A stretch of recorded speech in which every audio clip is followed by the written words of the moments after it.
It's showing. This says not streaming. Oh, That's unusual. Oh, now it says stop streaming. So we must be streaming. We're streaming. Hi, hey, my name is Rhonda and I'm from Fresh Talks Global Vision. I didn't realize I was streaming, but isn't this wonderful? We get to meet today and talk about mindset transformation entertainment. I trademarked that because I believe that our vocals and what we say, it, there's just so many gems of all of us out there really speaking to some of the stuff that we've done for years and years, and we're out there really claiming it. Today, Pattie Craumer, and we are discussing something that I think pertains to everyone. And I'm coming in also not just in my mindset transformation kind of a vibe, I'm also thinking as a CPA. I can remember having all of this data, just looking at this data. And this data to me was just numbers and words and all these different things. I didn't know what to do with them. And I learned step by step how to deal with data and how to get information that I needed. And that information led into ways that I could help people or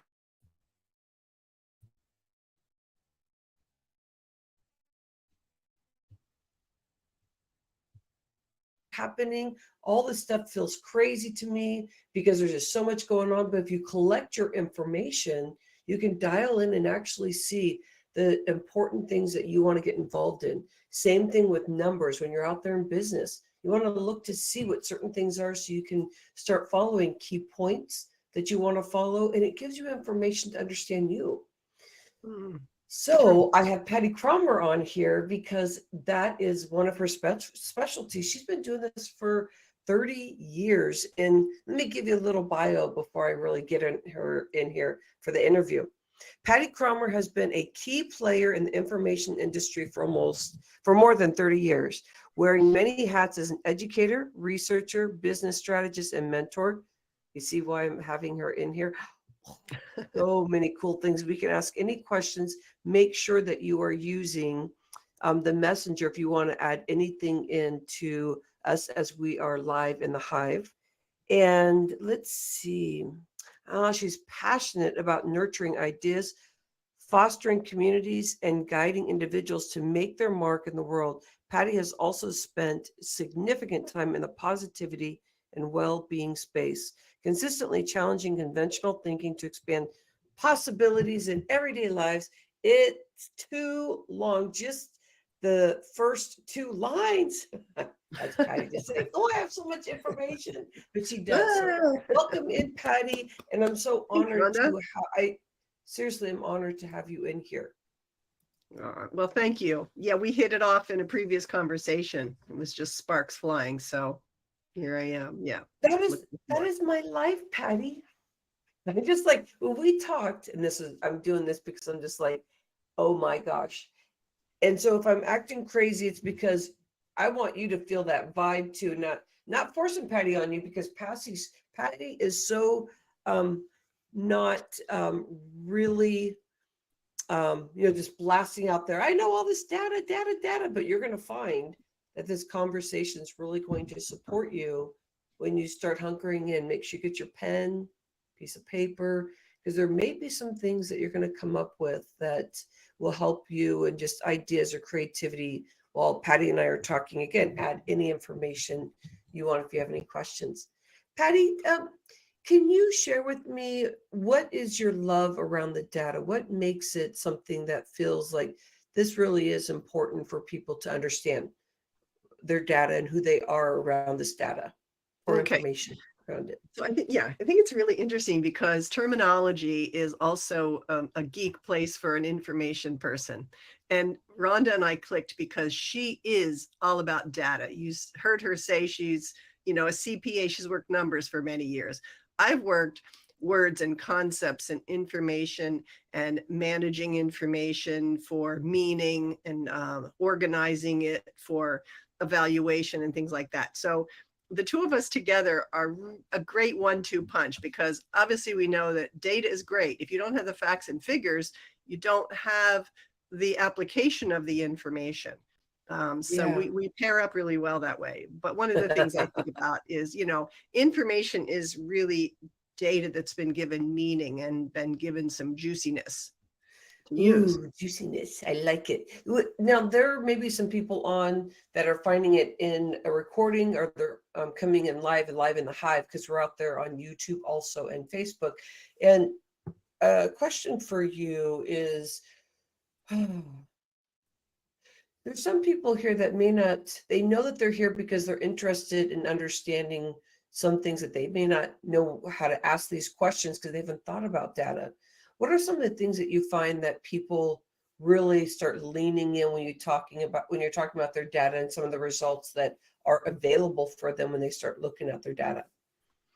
All right. So again, if we go to the word data, we think about what are your own data sets? Say if we take it to that up close and personal space, one of your data sets is something like your weight or your height, statistics about your body, your blood pressure, all those things. But that's data. The information relating to the data is, all right, so my blood pressure number is this. What does that mean? Or, my weight is this. How does that impact my life in some way, any non-judgmental way? Mm-hmm. So I think that's where it really comes down. And if you look at who you are and how you've been born and been living whatever number of years, the way that you've lived is also part of the information of who you are right now. And it's very significant meaning for what you're doing, why you're doing it, how you feel about doing it, and everything else. So that's the tie-in I'm going to make there. I love how you're starting to go into this. The why you're doing things, is an interesting one because you went straight into the health arena. Oh boy, been in the health industry for 20 years. It sounds like this is a way that you use data to really help people make those decisions. What is it about when you're starting to pull the data about yourself that you were speaking to? Can we go in deeper in how people can utilize that information? Because you were talking about, how you're showing up in life, and to the way that you can non-judgmentally look at your health. How do you utilize this information? If we can go in deeper, maybe give examples or stories around that, so we get in deeper in your niche and what you're doing out there. Hmm. Yeah, this is such an interesting, convoluted conversation. Oh, we're going to get it clear, my friend. So anyway, so yeah, so if I tie in this idea of you as a human being and all the data you have about yourself, and Mhm. then you apply the information on top of that, Yeah. then with all of that information and the application and the massaging of it and the conclusions around it, then you have started to build a body of knowledge about who you really are. And I think that we don't unpack ourselves in such a way, because we're sometimes disconnected from our bodies. We see the numbers, but we don't always even think that we are those numbers. There's a sort of a feeling of ourselves outside of our bodies Yeah. sometimes. Yeah. Um, but I don't always talk about information in the context of, our health or our human form, because information in the mind, and you being a mindset transformation coach, is also a place where we can play with information and play with who we are and where we're going, because again, it's all information. What you're Yeah. doing, it matters. You have worked with along with people using this data kind of mindset. Can you give examples? 'Cause I know you've traveled quite a bit, helping different people, different industries. Will you share how you've been utilizing that skill and bring that into this conversation? Sure. Um, yes. So with the area of information, I actually have a background as a librarian and information scientist. And an information scientist is all about managing, processing, organizing, collecting, and putting out in a meaningful, useful way things that we might think about in an academic sense, but everything applies to us because information and knowledge and data are really how we live. But I've gotten off on some topics that might be a little far off of this conversation, but are important for people. When you look at information, how Let's you go there. decide to interpret it, whether it's about your body and your health, or about your mind and what you're thinking, or about the outside world and what you're bringing in, it's so different than what people often think. So, we've heard about, fake news and misinformation, Uh-huh. disinformation, AI, and how we can now fake, we can match new faces to the same voice, and we can change everything around. So our reality becomes, in a way, an unreality of, of who we really are. Yeah. So when you think about information, sometimes it sounds a little bland, a little structured, and we're overwhelmed with information. So Mm-hmm. if you think about information a little bit differently, information is, in a way, like money. It's a vehicle for you to more deeply understand and apply the world to yourself to the world, to sift and sort the things that are coming in so that you decide for yourself what you want to believe, what's accurate, Yeah. whether it's about your health or your thoughts or your relationships or anything else. And so if we could shake up the idea around information and data in this conversation a little bit, but make sure that it stays personal, because that's when it becomes useful, that would be cool.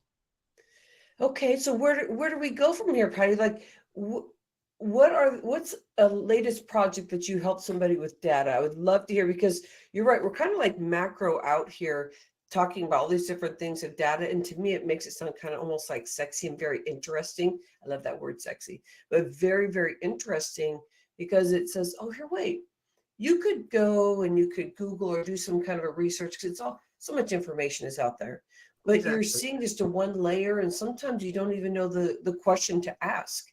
But when you have information, it gives you way more dimensions and layers of things that you wouldn't even be able to see unless you're gathering that information. How have you been using your knowledge and your expertise to help others lately? Hmm.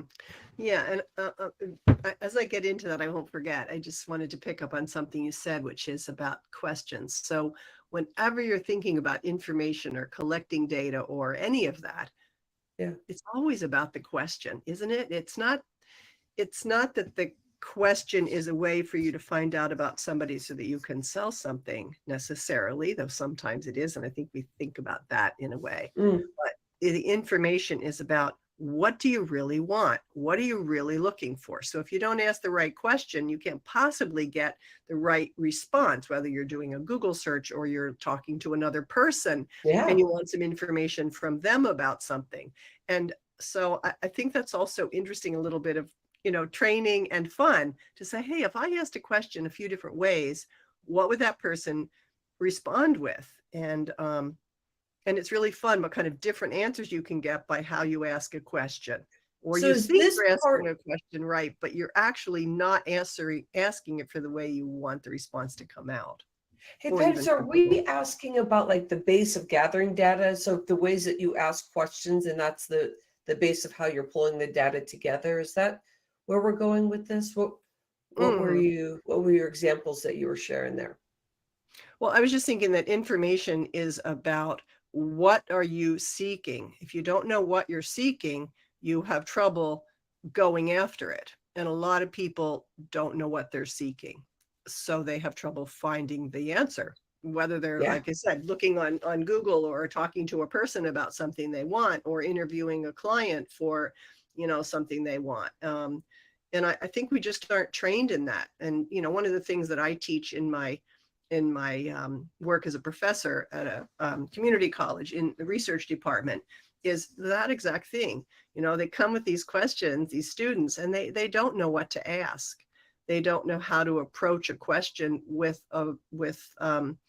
a relationship to the information coming back to them. And I don't want to get academic, because that's really not what we're talking about here. But in your life, if you think about the one thing that, when you want something, what do? You ask a question.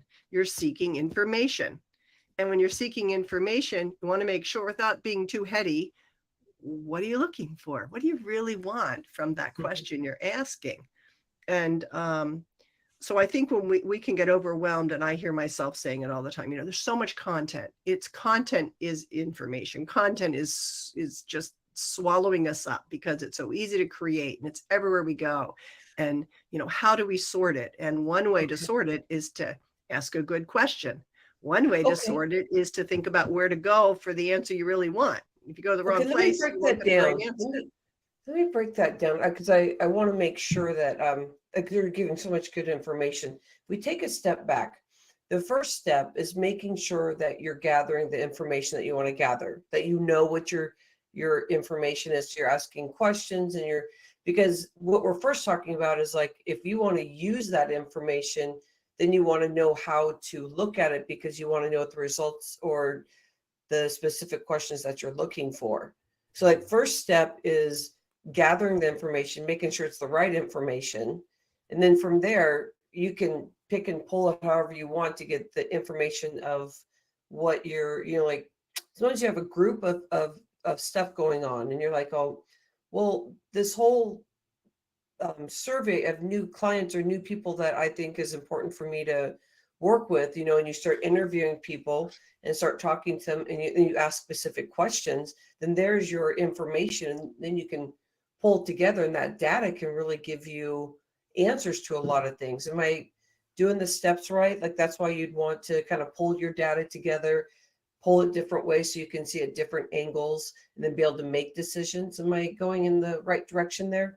Of how Yeah. to utilize like a big group of information. Yeah. And also, you know, like I said before, like how to ask a question, where Hmm. to look for the answers, um, getting curious about the answers you're getting if it's not giving you what you want. So it's like, hey, I didn't really get the response I was looking for, or I didn't find it in my Google search, or I didn't get back what I need.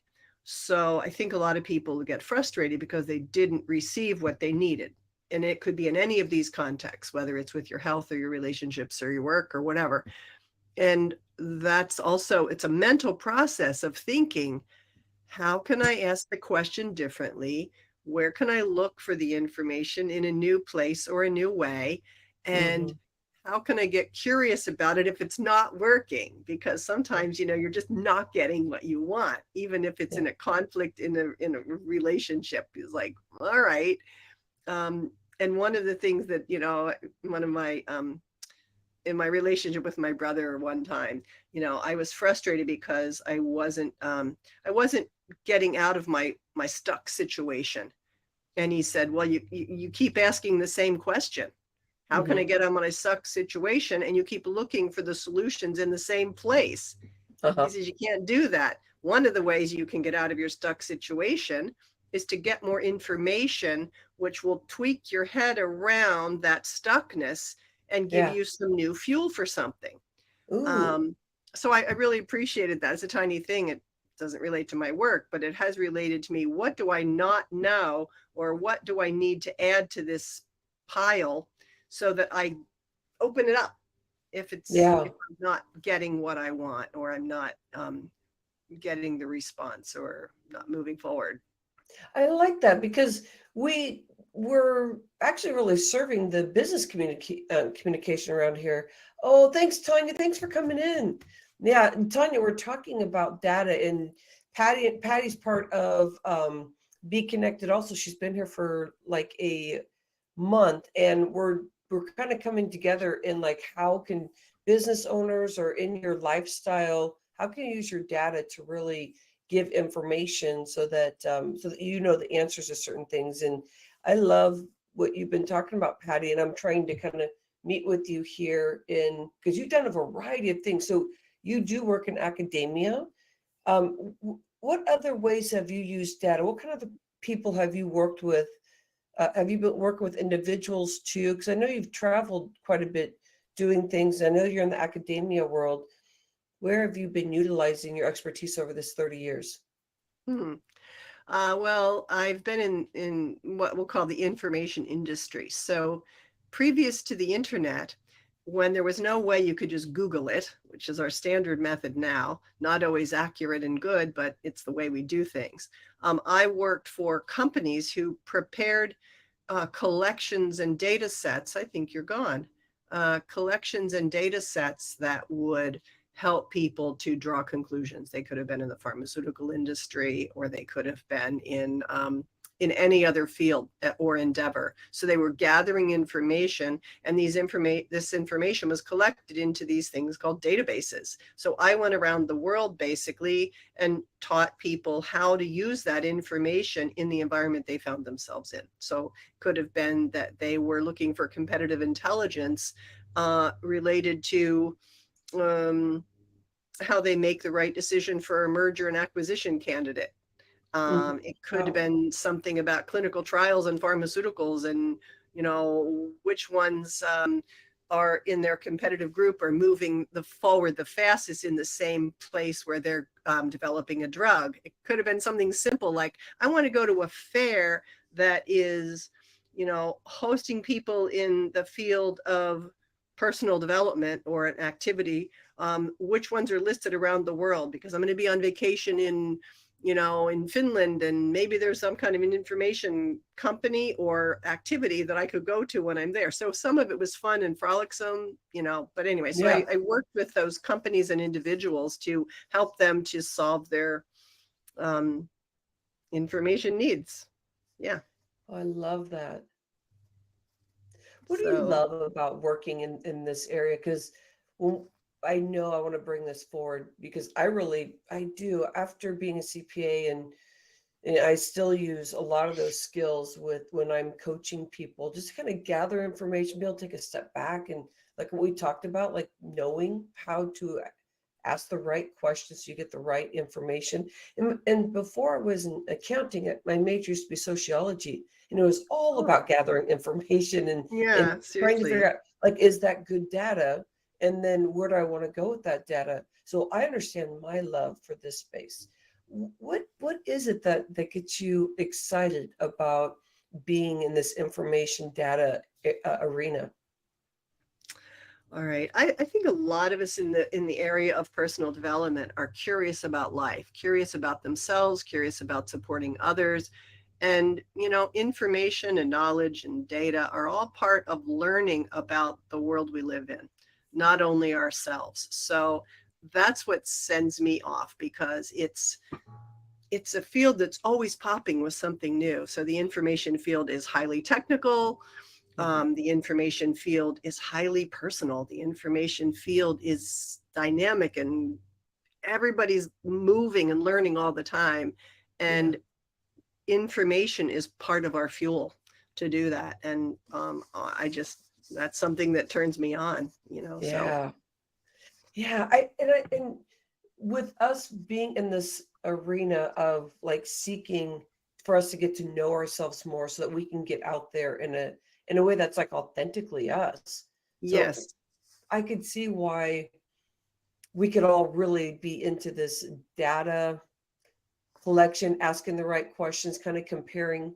And I've been thinking about, like, you brought up clients, even like looking at what are the clients that I already have that I really, really like? Where am I up leveling? So that, and what kind of questions would I want to ask them? Because I know that that's an area that could help them grow if they answer it the way that I know that I work with. And it starts giving you information about how to even bring in clients, or even like a new business deal. Like, is there something that I should be doing joint venture with somebody? And you're collecting information and utilizing that consistently can move and catapult businesses so quickly. What do you do in the academia world? Because these people are like in a class, like maybe because it's a prerequisite. I don't know. I'd be taking it for fun. But what is it that you're really sharing with when you're in the classroom? Hmm. I know it's a broad question, but just No, kind of like the vibe of what your main goal is when you're in a classroom, when you're working with information around data. all right. So the place where I teach is a community college, and some of these students will never use these sophisticated databases of collected information, collected, massaged, structured, et cetera, again.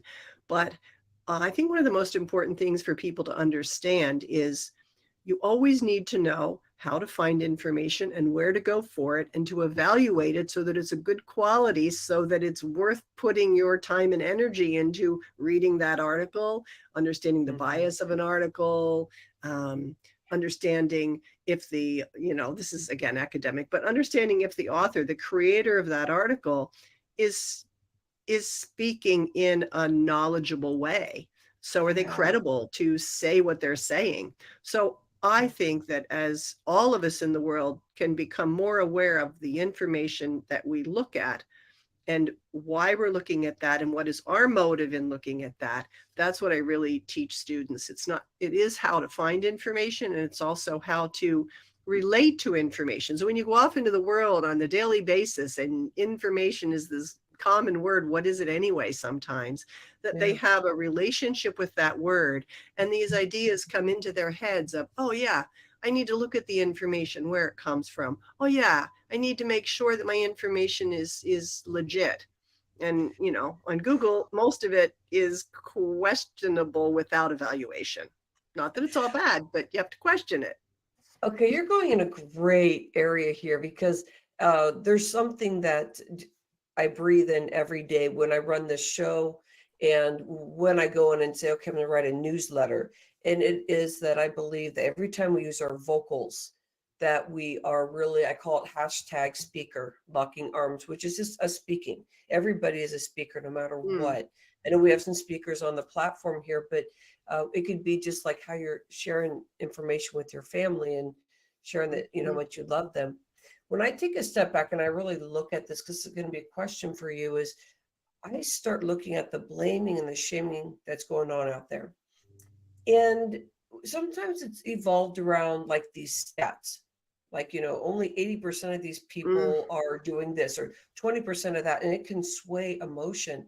And what you're talking about is something that came up so powerful. I'm so happy to have you here, Patty, and we're almost out of time, but I know. I got to tell you, the most important thing, the question I want to ask you is, you brought this up and I love it, that when we are looking out there in the world, because we want to make our global impact, is the sensitivity about the vulnerability of what we're, you know, what we're up against. When we start speaking about spirituality, speak about what we care about, people just kind of come at you.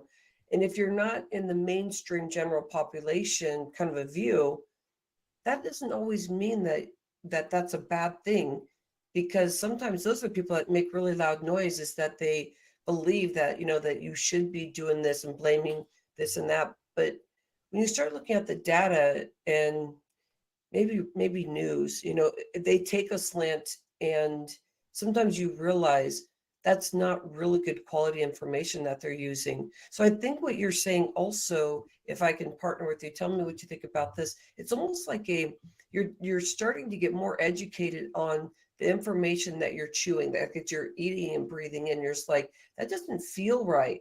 And so Yep. we're talking about like it can come in all different arenas, and what you're teaching in the colleges to what you were just saying here in the interview. I find this to be very powerful because it's not just black and white data. It's how can I educate people? This is what you're doing so that they can live a life of more peaceful space. How to use the data to educate yourself. Yeah, and it's such a fun topic, really, because we all are mixing and merging with information and data all the time, even if we don't even think about it. Yeah. We're always learning and absorbing. I mean, and even for these few moments that we've had the chance to be together, I have thought a little bit differently because you're very much data oriented and I'm leaning into the information. And what's the marriage of those? What's the Yeah. marriage of that? And I haven't had necessarily unpacked that in the same way before, the moments before I prepped for this call and our conversation. And so now, we each might have a little more knowledge, a little more I think opportunity to share so. in a meaningful way with somebody else. Yeah. And I mean, that's really what turns me on, that Yeah. idea that we grow by gathering information and by sharing and connecting with others. I mean, isn't that the essence Mm, of life in a way? yeah. Thank you, Patty, for your expertise, 30 plus years in the industry. And what an insightful conversation. I love the beginning because when I look at the timeline of you and I coming together as we're exiting out, is that it was almost like we were trying to feel out like such a robust, way of using information, using data. And so that's a really good representation of how people feel. You're just kind of out there just going, whoa. And then we were able to kind of streamline it and say, hey, you can be using this in all different ways. And thank you for your expertise. So we got to that and understood so much about how many ways you can use that data. And sometimes it's just not pulling from a system, but it's through a conversation, or it's through you and your knowledge and absorbing, so that you can be gathering, and your brain will kind of get that, hey, that doesn't sound right on the news, or somebody's doing this Yeah. on social media, and instead of you feeling shame, you're like, oh, I'm just not following the rules. It's like, lean into this. Yeah. That information that you're hearing, how strong is that? Is it really in alignment? What's going to serve you? I appreciate you, Pattie, so much. Yeah. Listen to yourself. I mean, if you think of information and we send this little conversation home, it's like information comes outside of you, and inside of you is where the answers are in so many rich and rewarding ways. So bring it in Awesome. too, as we bring it into the end. Thank you, my friend. Again, Thank another you. great conversation, but we got to go in live in the Hive, Facebook, and also YouTube. Appreciate you, my friend. You have a fabulous day, and thank you for spending time with us. Mm. Thank you, Rhonda. It was awesome. Appreciate All the right. time. Well, you have a fabulous day, everyone. Love you so much and appreciate you. Let's have some more Right. mindset transformation. Let's get entertained by that, because there's a lot of data and information out there. And this is how we get to thrive in life instead of get stuck in out there and some much stuff of things of blaming and shaming and the pain out there. Let's bring it in, this information. Let's utilize this conversation and keep moving forward. This is, I love you. I love you and appreciate you. Namaste.